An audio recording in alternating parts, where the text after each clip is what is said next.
If your hips feel tight or restricted during your golf swing, or they're not moving how you would like to, here's 4 steps to help free up your hips for a better golf swing.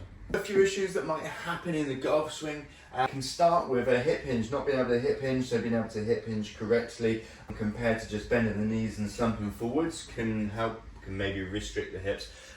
Maybe tightness and rotating, okay, being able to load in and out, back swing, forward swing, but also resisting any maybe lateral movement, so having the strength and movement to stay centered, load in and load out of the hips, which will also allow you to generate force more efficiently as well, rather than swaying and sliding, which could also help minimize any unwanted sort of shot shapes as well, make it more controllable or easier to get the club face onto the ball more consistently with less moving parts. And with restricted or tight hips, it could put added stress on parts above and below, so more stress maybe knees or lower back as a possibility. Depending on your swing style, you might need more or less hip movement, but we need a combination of good mobility, flexibility, but also a bit of strength and stability there too, with good positioning or sort of posture with a sort of good hip hinge, allowing for good movement around the hips.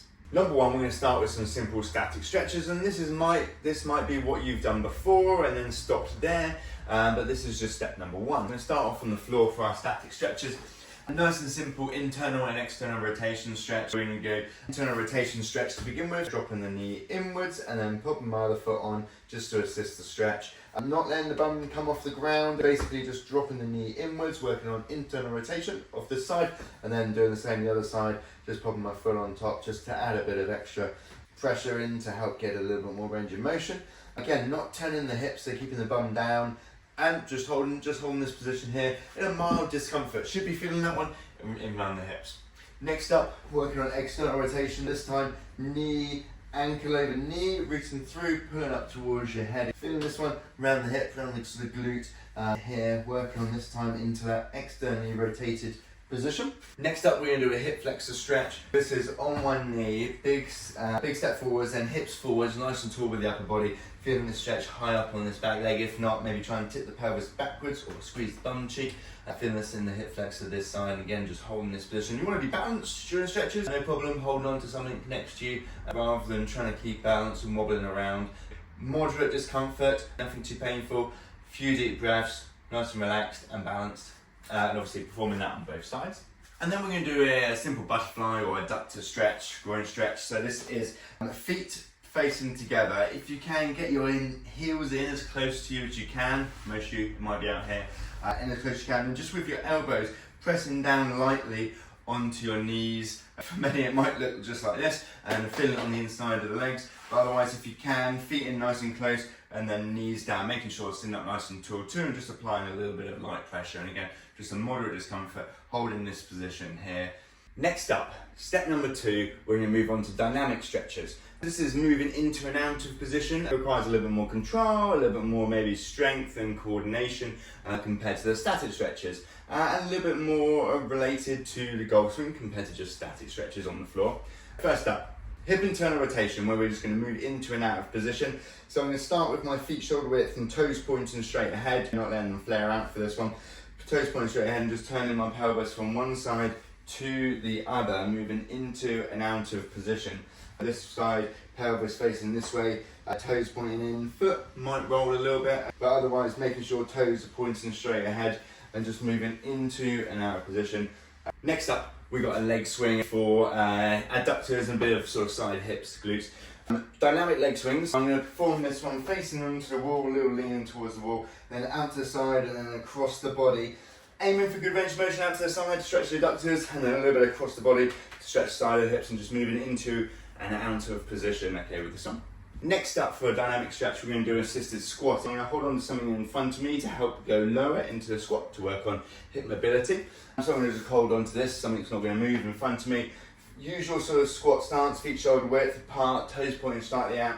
As I go into my squat, again, I'm going to pause at the bottom for a second, make sure good posture, and then stand back up. Something like this, down, chest up, little pause, then stand, little pause at the bottom, focusing on a bit of hip mobility, so thinking about, right, knees out, chest up, getting into a nice low position, which might be lower than many of you. So many of you, it might just look like something like this to begin with, which is absolutely fine. Next up, number 3, strength exercises.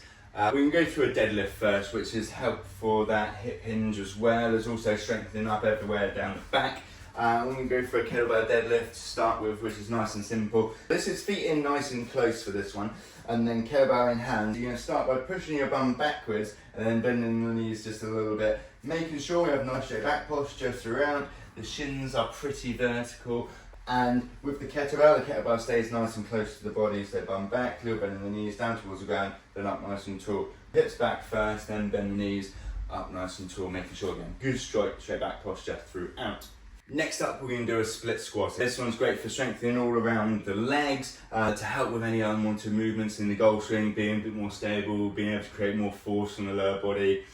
I'm going to just demonstrate with a kettlebell, as I have one here. This is a fairly big step backwards, just onto my back toes, a little bit better balance on that. Nice and tall upper body, knee down just above the floor, then standing straight back up. So straight up and down, not rocking backwards and forwards.